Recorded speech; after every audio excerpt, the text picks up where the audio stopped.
रवींद्र वस्त्रनिकेतन सलगरे खास लग्न बस्तावा आहेरासाठी होलसेलपेक्षाही कमी किमतीत संपूर्ण कुटुंबाची खरेदी।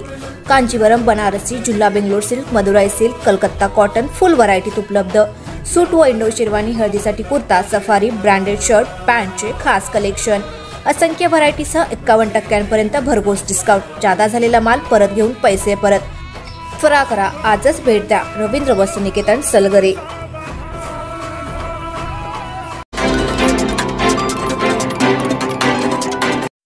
सांगली लोकसभा निवडणुकीच्या पार्श्वभूमीवर माजी आमदार माननीय विलासराव जगताप यांनी सोमवारी बोलवली कार्यकर्त्यांची बैठक। बैठकीत काय निर्णय होणार याकडे जिल्ह्याचे लक्ष। सांगली लोकसभा निवडणुकीच्या पार्श्वभूमीवर जत येथील भाजपाचे ज्येष्ठ नेते व माजी आमदार विलासराव जगताप यांनी सर्व पदाधिकाऱ्यांची बैठक सोमवारी बोलवली आहे। या बैठकीत काय निर्णय होणार याकडे जत तालुक्यासह संपूर्ण सांगली जिल्ह्याचे लक्ष लागून राहिले आहे। माजी आमदार विलासराव जगताप यांनी खासदार संजय काका पाटील यांना पुन्हा एकदा उमेदवारी देऊ नये असा उघड विरोध केला होता। मात्र पक्षश्रेष्ठींनी पुन्हा खासदार संजय काका पाटील यांनाच भाजपची उमेदवारी दिली। त्यानंतर गेल्या 15 दिवसापासून माजी आमदार विलासराव जगताप हे शांत होते।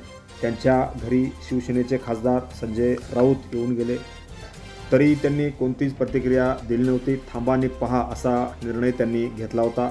मात्र आता लोकसभेचा अर्ज भरण्याचा दिवस अगदी जवळ आल्याने त्यांनी उद्या सोमवारी जत येथे सर्व पदाधिकाऱ्यांची मॅरेथॉन बैठक बोलवली आहे।